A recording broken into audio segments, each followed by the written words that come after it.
Guys, today is the day, hopefully, that we drive this Porsche 911 Turbo for the first time in years. Old girl here didn't make it 300 miles into a brand new $100,000, 1,000 horsepower engine build before shooting a rod through the block. That's when I came in, maxed out my credit cards to the tune of $45,000 and made a deal to buy the car along with an entire truckload of parts. The engine that came with the car was done, like done, cooked, shot. Luckily, I had a 911 turbo engine here at the shop ready to go, and I decided to detune the car to a much lower power level. Which feels so unnatural I can barely stomach saying it. Our choice did pay off though, when for the first time in channel history, a first start went off without a single issue.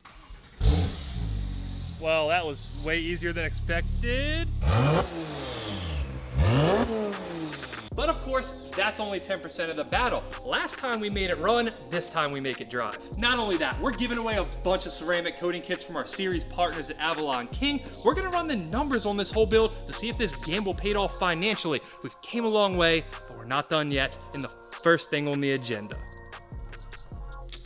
our Bluetooth intercooler pipes. Even though we have a lot left to do, this was the only thing that truly stopped us from driving it last episode. I wasn't even positive we were gonna be able to start the car. Of course, you know, we did get it done even though we had the map sensor and map sensor unplugged. Honestly, I was kind of impressed at how well it ran considering everything we had missing and or unplugged. While it did run okay, there was an absolute 0% chance it was gonna make it down the road like that. But of course, yesterday, FedEx dropped by with a very welcome package in the form of our brand new intercooler pipes. This is gonna take all 3 seconds to install, but on the flip side, this is where things can actually go south. We're no longer gonna be tricking the car into running with unplugged sensors. We have to make it run and run right. After how easy that first start went, I'm trying my best to not get overconfident, not get cocky and assume that driving is gonna go the same way.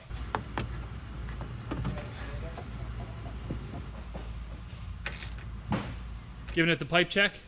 Oh, and pipes? I know. Come on. I know. Now that it's coming time to start this for real, I'm almost thinking maybe we cheated our way into an easy first start. What if we plug all these sensors in and things just go south?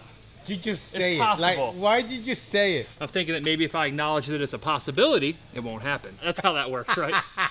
I don't think that's how it works. That's how it's gonna work today. If it does anything other than just fire right up like last time, I'm gonna lose it.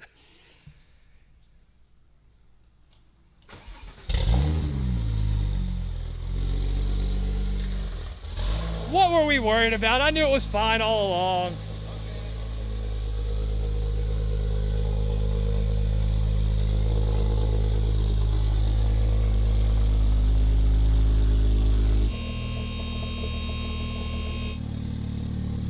Overall, just like last time, it sounds really healthy still. It does bug me, and I know some of you guys are noticing it too, how dirty the engine is compared to the rest of the car that's cryoblasted.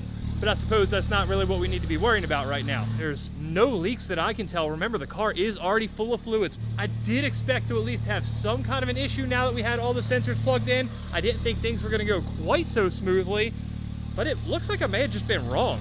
I find a problem. We need fuel. How low are we? Oof.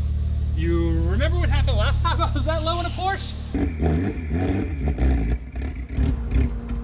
Yeah, let's go get gas. I do recognize the irony here. Can you believe that you're using that gas tank for normal fuel and no E85? Never gonna hear the end of this whole return to stock thing, am I? My original plan was to drive this car to the gas station for its first drive, but with my track record. Now that we have a functioning check engine light system in this car, it's probably wise to go ahead and plug it in and see how pissed off it is.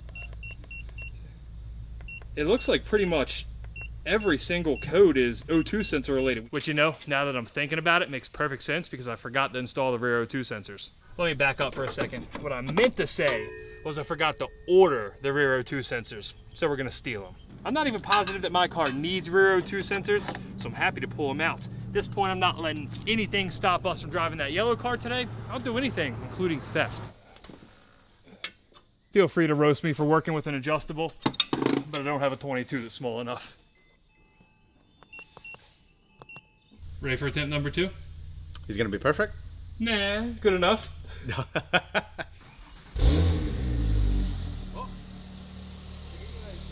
Check engine light's gone so far. Just try to put it in gear? It wasn't you. He's just testing the transmission. Just testing the transmission. Yeah. All right, got it. Slick recovery, I like that. But when Fernando's not putting it in gear unannounced, everything sounds pretty healthy. That little bit of squeaking we had in the last episode when we started it for the first time seems to be gone completely. I am pretty positive that was just the belt having some age to it. The pulleys were all rusted up, you know the drill. As of now though, she sounds really good. I mean, we got gas, we don't have any check engine lights at this very moment. She wants to go to the street. The street? Yeah. Well, there was some other stuff we needed to do first. I had every intention to fully complete this car before we take it for the first drive. It just never works out that way. It's actually smarter to do it because that way you can identify weird noises. Exactly. We can see if there's a leak, the under panels aren't on. It will be a pain to come back and get it on the lift, but hey, the sacrifices we make for quality. Quality assurance, not impatience.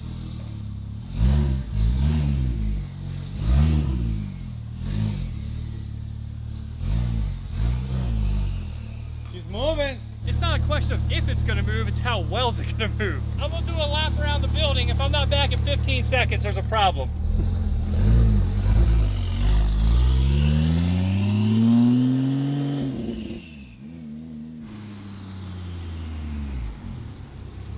It feels pretty good. You know what that means? 1 to 10? 9. Wow, that's a big number. And that's probably one of the things I haven't got. It feels really good. It sounds awesome. Fernando, get in.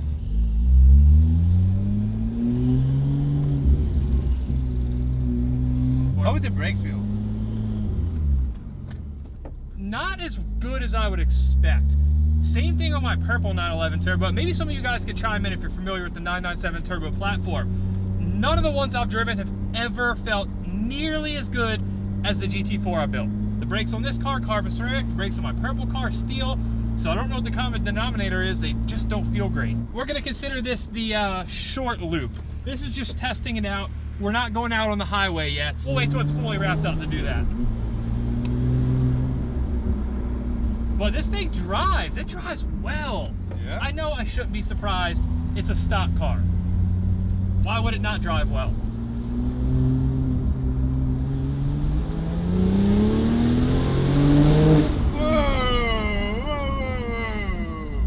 Wow. That's way faster than what I expect. Me too. Oh my god. Whoa. That feels amazing. Wow. And that's just a little second gear rip. Holy crap. I did not expect that. It's not fast, but it's way faster than I thought it was going to be. Exactly. Especially Wow. that's everything is stock, you know? Everything except exhaust bone stuff. Yes.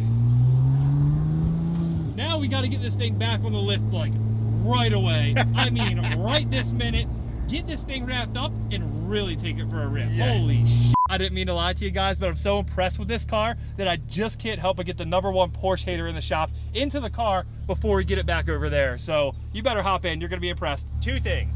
This thing is not quiet at all. Really? I could hear you everywhere that you went, which kind of surprised me because sitting here idling, it doesn't make a lot of like engine noise. It's got a lot of turbo noise, but out there you can hear it plain as day from miles away, I would assume. Number two, along the lines of turbo noise, this thing almost has as much as the Juke. Oh Almost. my God. I remember the first 996 that I rode in, 996 Turbo, and I remember being like astounded at the torque, more or less. I've never been in one, ever.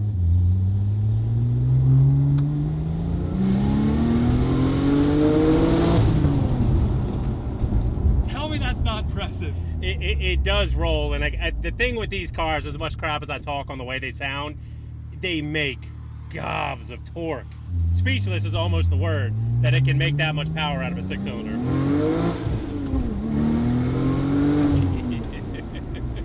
One more note, I need a numeric racing shifter. It's the next thing I'm going to order for my car.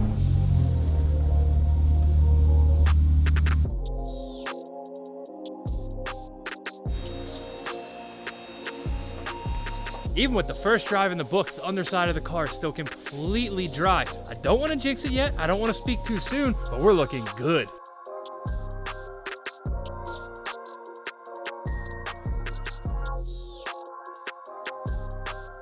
The good news here, unlike my car, these under panels are in phenomenal shape. They're not all cracked up, they look fairly new. The bad news is, we're missing a ton of hardware. We're tapped out. We don't even have the full front section installed. We still have to put all that on. And not only that, but as is quite obvious, we're missing an entire under panel. Maybe it didn't come with the car. Maybe I stole it from my purple car long ago. I don't know. The details are unimportant. It's literally right there, bro. It's literally right there, bro. The hardware, I'm not worried about it. This is where all that hoarding we've done over the past year and all the other 911s we've parted out comes in handy. But as for the missing under panel,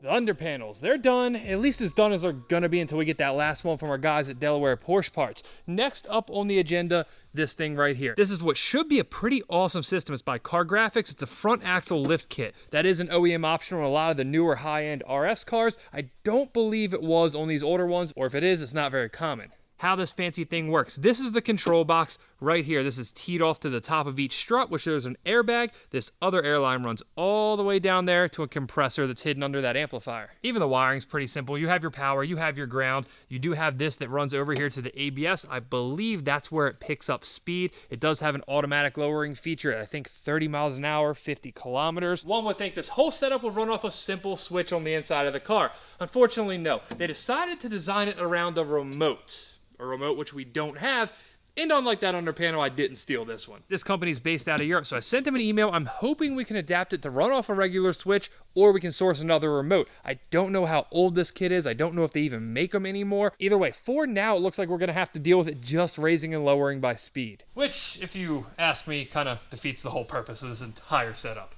We're probably going to be scratching the front bumper because it's really hollow. We're supposed to go up and down, you know. Exactly. That's how it's supposed to work. I'll see a speed bump coming. Fernando's laying in the middle of the road. I don't know. I just want to raise it up so I don't bust my lip when I run into something. Wow. Well, that might not have worked out exactly how I wanted it to. I do suppose now that we've driven it a little bit, and we're about to drive it some more, it is time for the ceremonial removing of the tow hook and installation of the tow hook cap. That is not as easy as I wanted it to be. There we go. Just how I drew it up. I really wanted to button up this whole front. I wanted to put all the interior back in. I wanted to have the airlift solve. Unfortunately, it didn't work out that way. We are going to have to wait until we hear back from Car Graphic and figure out what we can do about that.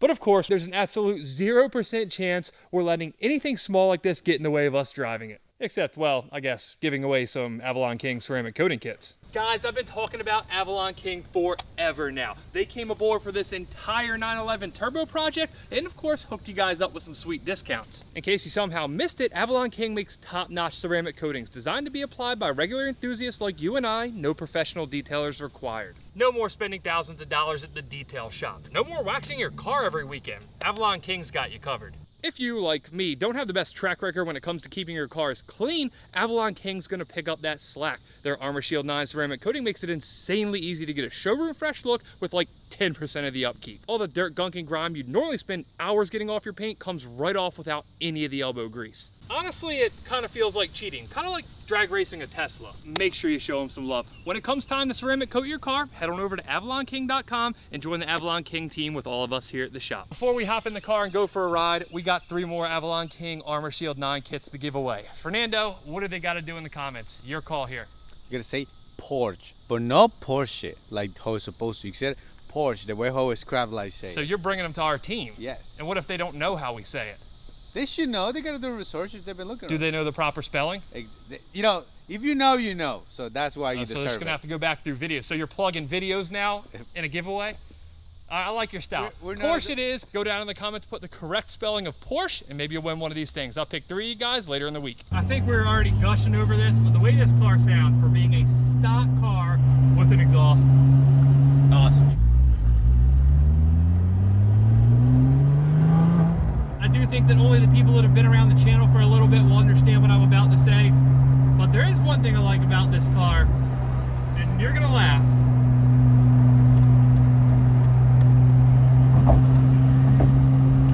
How much do you think it would cost to install one of these bad boys in my car? Just sell it and get a new one. Yeah.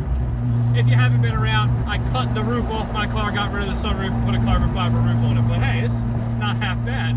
Usually stock cars do not live up to the hype whatsoever. This one does. Not what I expected at all.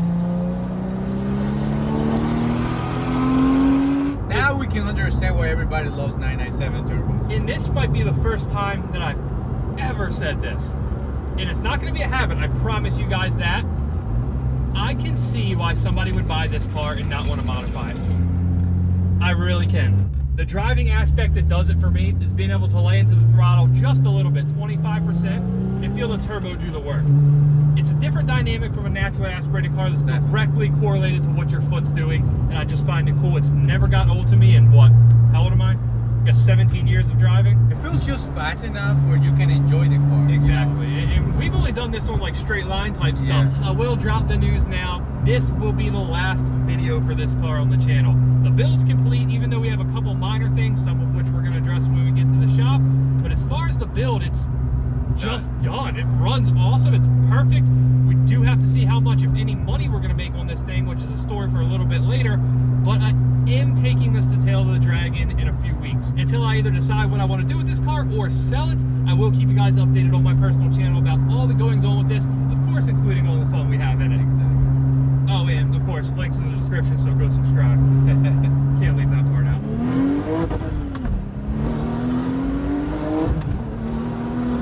Whoa! Amazing.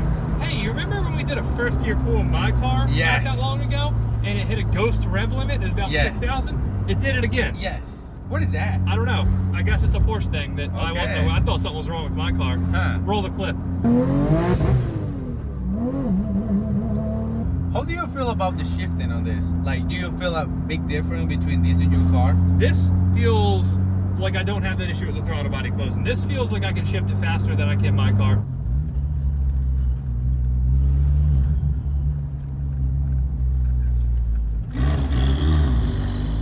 Well, if our reactions weren't enough, first test drive just awesome. Can't ask for any more. We did get one more check engine light though. I don't think it's the O2 sensors, but I suppose it's about time to find out. We should worry about that code? Depends what it is. I'll let you know if we have to worry about it in about 2 seconds. Well, that makes sense. That makes sense. That makes sense, and that makes sense. These four codes specifically are just kind of the name of the game when it comes to putting an exhaust on your car like that. So fortunately, we do get to ignore them, Fernando. We don't have to worry about them. I like that. Now, there is one more thing that happened to the car while we're sitting in a little bit of traffic that I think we do have to worry about. Which did go away before we pulled in here, that this fan isn't working. It said engine compartment fan fault, failure, something like that. And it's plugged in. So the only thing that leads me to believe is maybe the fan itself's bad. Truthfully, I'm not sure exactly how bad this is for the car if it's not working, but I surely don't want to see that come up on the dash, so I think it's top of the list to get fixed. If that's the biggest issue we have with this car during an entire rebuild, I mean, That's a big win. we can't complain. Hop on in, you're up. Is it faster than the purple or it feels about the It's same? clearly not faster than the purple, but I do have feelings when it comes to this versus my purple car, which we'll go over when we're back to the shop, and it's probably not where you expect I'm going with it. There's that warning. It did it again while we're sitting in traffic for about 5 minutes. We gotta take care of that ASAP. Wait, I'll turn it off one time. You cannot stall this car. This car is easy to drive. Wow. Fernando's had a few issues in my car. Porsche issues. Well, firing up, dog.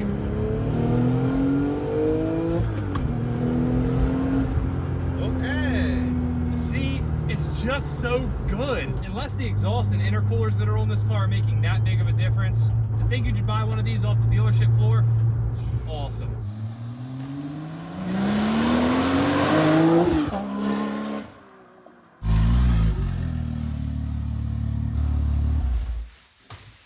We need to fix it. We're not there yet. You got to give your official uncertified, I know I'm plugging you too, rating on this car. It's really awesome. good. I can say 10 out of 10. I think I truly agree. As weird as that is to say, I really think this is a 10 out of 10 car. And maybe my expectations on mine are a little high because I built it, but at this point, I say mine's a 9, not even a 10. So I think this car might be a little more enjoyable to drive than mine. Of course, there are just some very small issues with mine we have to get worked out, and then it'll be much better. I hope. Most everything going on with this car, dashboard-wise, the lights, it's all kind of just nonsense. This fan's definitely not. So this is the one thing I am pretty set on fixing right now. Our two options here is either it's the fan or whatever controls the fan. Actually not what I wanted to see there. I was hoping the fan was just dead. It looks like we have to dig a little deeper. I'm hoping this not so fancy piece of hardware here is gonna let us do it. It's a simple cable, it's called Durametric. No doubt, if you're into Porsche stuff, you've probably heard about it.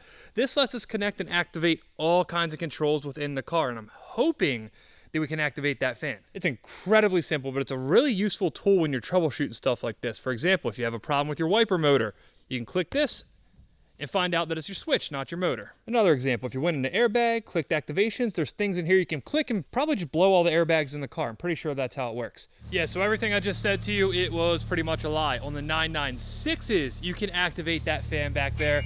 On the 997s, you can only activate the radiator fan. So we're gonna have to do this the old-fashioned way. This is the reading for the temperature of the engine compartment. There's a little sensor that sits right in the intake manifold. Once this heats up to, I believe, 84 degrees, it's gonna try to kick that fan on.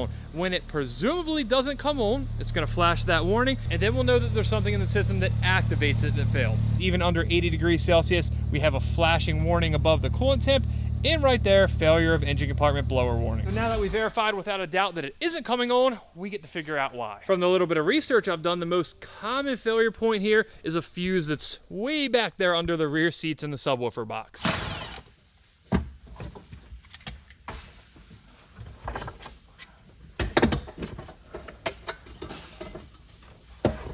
Specifically that blue fuse right there. Unfortunately, it didn't cut it. We also swapped out the relays for that fan, didn't work. We checked every single fuse down there, also didn't work. That's when we had to start looking elsewhere. And one piece of auxiliary information we had is we also had a warning for this third brake light. So now that we've got rid of our active hydraulics, the only two items on the deck lid, fan, third brake light, both not working, which led me to check the harness. And it's gonna be near impossible to show you the connection because it's kind of deep inside the car, but I believe that this isn't pushing in all the way. I've already straightened all the pins. I've checked both connectors. They look fine. I went over and checked my purple car, and that trunk harness is definitely seated further into the chassis side connector than this one is.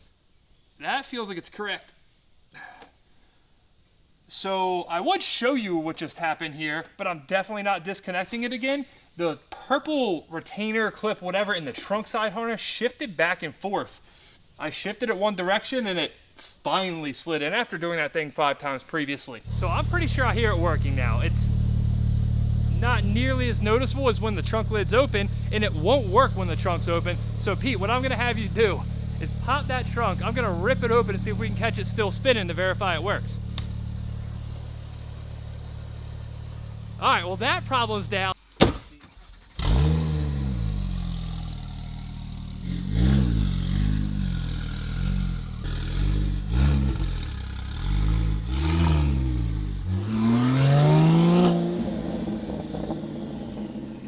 This just doesn't feel right. This isn't how YouTube's supposed to go. This is the point where I'm supposed to say, oh no, it blew up, or we don't have oil pressure.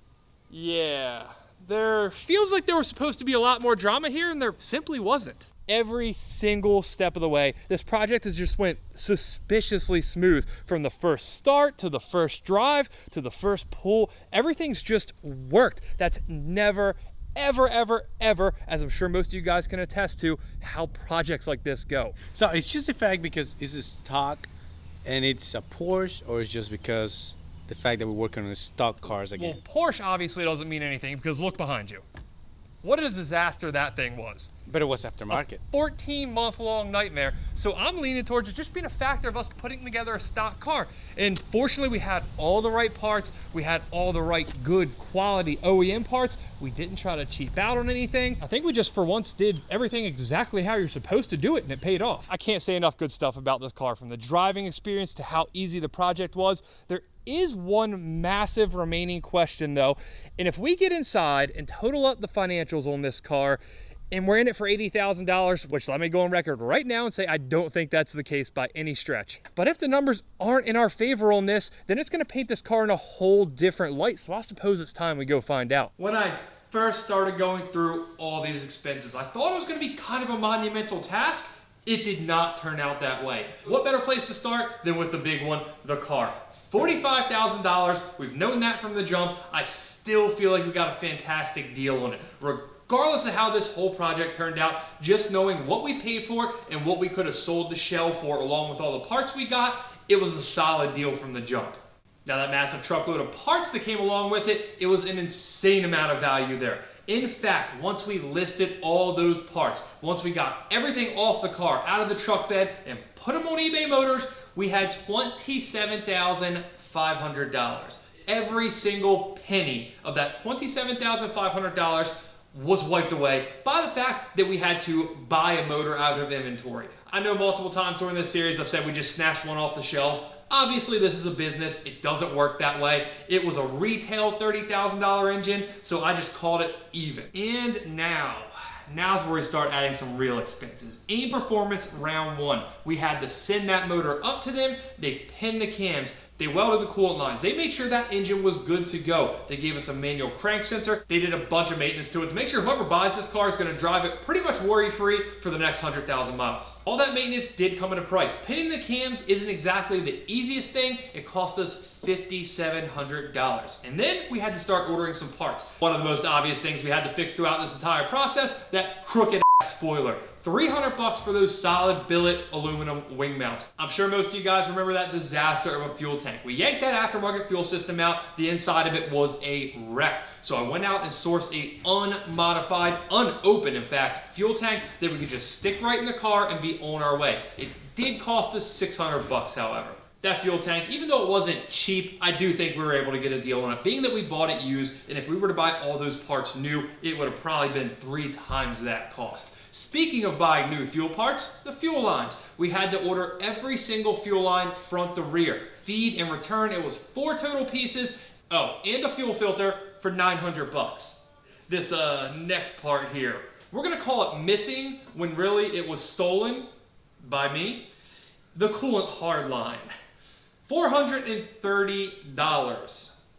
Yeah, nothing else to say about that one. Round 2 at AIM Performance. When we sent the car back up there, they had to do some tricky stuff with the ECU to get the stock mat back on it. Now the car's emissions compliant. It's not expecting those big turbos. They ran into a few hiccups while it was there, so I had to knock out some of the consumables, the coolant, the oil, the Pitocin. They bled some systems. All in all, it was about $1,500. So for all the parts we just listed, and you know what? I think I'll grab my calculator out to make sure I don't make a fool of myself. That ran us $11,650. There are a few more things. One of them is estimated. That's what is it gonna cost to fix that air ride setup that's on the car. I think it should cost a couple $100. The other couple things we have to do, charge the AC and get an alignment. They're $100 a pop. That puts the miscellaneous category at $1,940.